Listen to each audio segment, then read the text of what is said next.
Bismillahirrahmanirrahim. Ya. Di antaranya mendahulukan akal daripada dalil, dan ini sangat berbahaya. Ya, dan bahkan Ar-Razi punya suatu tulisan namanya Al-Qanun Al-Kulli, kaidah universal. Dia mengatakan intinya kalau ada dalil yang bertentangan dengan akal, saya tolak. Jadi disebutkan beberapa pendalilan bahwasanya kalau ada akal bertentangan dengan dalil, maka dalil ditolak. Subhanallah ya. Makanya benar perkataan Imam Malik, ya laita syi'ri bi ayyi aqlin yuzanul kitabu wa sunnah. Dengan akal siapa mau ditimbang Al-Qur'an dan sunnah? Menurut akal ente tidak diterima, menurut akal banyak orang masih diterima. Makanya Razi dalam kitabnya Asasut Taqdis, dan Razi ini imamnya orang Asy'ariyah. Orang Asy'ariyah sekarang ini kebanyakannya mengikuti Razi, bukan Abu Hasan Al-Asy'ari. Bukan Abu Hasan Al-Asy'ari. Karena buku-buku Abu Hasan Al-Asy'ari sekarang, Maqalatul Islamiyyin, Risalah ila Ali Thagar, Al-Ibana, semuanya bertentangan dengan akidah Asy'ariyah yang ada sekarang. Ya. Dan Abu Hasan Al-Asy'ari abad keempat, dia di penghujung hayatnya berusaha kembali kepada Ahlus Sunnah. Dan buku-buku yang beliau tulis sekarang kebanyakannya berdasarkan akidah Ahlus Sunnah. Dan itu di antara perkara yang sangat mengecewakan orang-orang Asy'ariyah. Mereka mengaku pengikut Abu Hasan Al-Asy'ari, ternyata bukunya yang ada sekarang ini bertentangan dengan keyakinan apa? Mereka itu hanya mengikuti Ar-Razi abad ke-6 kalau tidak salah.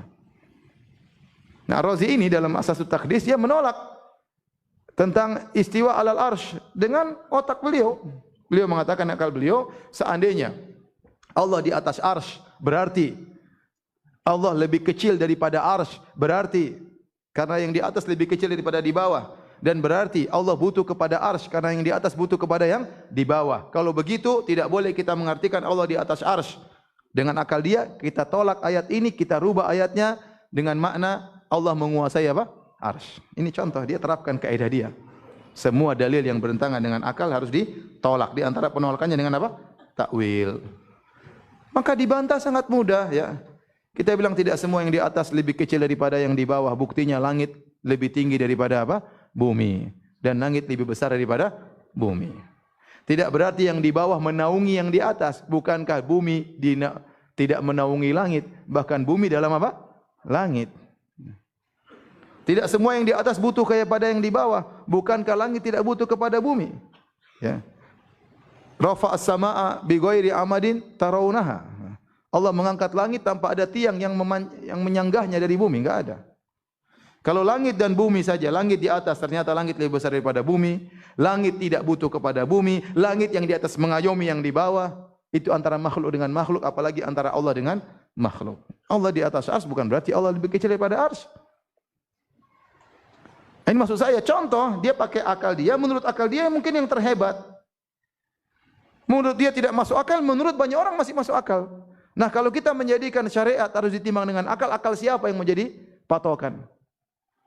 Akal siapa yang menjadi patokan? Akalnya Ar-Razi, akalnya Asy'ariyah, akalnya Mu'tazilah, akalnya Jahmiyah, atau akalnya sahabat? Siapa yang menjadi patokan?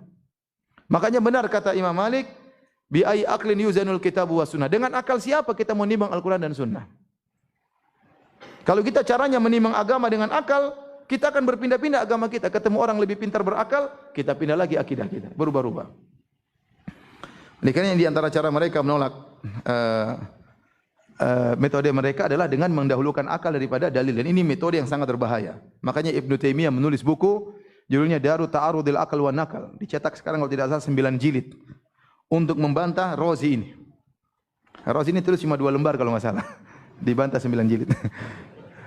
Dan diikuti oleh Ibnu Qayyim dalam Sawa'iqul Mursalah. Dia bantah dengan puluhan bantahan terhadap orang yang mendahulukan akal daripada dalil. Kalau antum bisa baca, sungguh indah ya. Dan dia mengatakan ini sebagian kecil daripada lautan ilmu guru saya, Ibnu Taimiyah rahimahullahu ta'ala. Taib. Di antara metode mereka dalam menolak dalil, mereka mengikuti mutasyabihat, meninggalkan yang muhkam. Jadi dalam ayat dan hadis itu, ada ayat muhkam, ada mutasyabih. Muhkam itu apa? Jelas. Mutasyabih itu ayat-ayat yang ada samar-samarnya sehingga terkadang bisa ditarik ulur. Nah, bagaimana kita menghadapi metode ayat-ayat yang mutasyabihat? Dikembalikan kepada yang jelas. Dikembalikan kepada yang muhkam. Muhkam itu ayatnya banyak, mutasyabih sedikit. Maka metode yang benar bukan yang muhkam kita bawa yang ke mutasyabih, tapi yang tidak jelas sedikit ini dibawa kepada yang banyak. Paham? Itu metode yang benar. Makanya Allah mengatakan huwallazi anzala 'alaikal kitaba minhu ayatun muhkamatun hunna umul kitabi wa ukharu mutasyabihat. Fa ammal ladzina fi qulubihim zaygun fayattabi'una ma tasyabaha minhu ibtigha'al fitnah. Dialah Allah yang telah menurunkan kepada engkau Al-Qur'an. Dalam Al-Qur'an ada ayat yang muhkam wa ukharu mutasyabihat, dan ayat mutasyabihat yang sedikit, yang kurang jelas. Bagaimana caranya? Kalau ingin menafsirkan yang mutasyabihat, bawa ke yang muhkam. Bukan sebaliknya, yang muhkam bawa kepada yang mutasyabihat. Adapun orang dalam hatinya penyakit, kata Allah, fa ammal ladzina fi qulubihim zaygun fayattabi'una ma tasyabaha minhu ibtigha'al fitnah. Adapun orang yang hatinya ada penyakit, dia mengikuti yang mutasyabih dan dia ingin menimbulkan fitnah.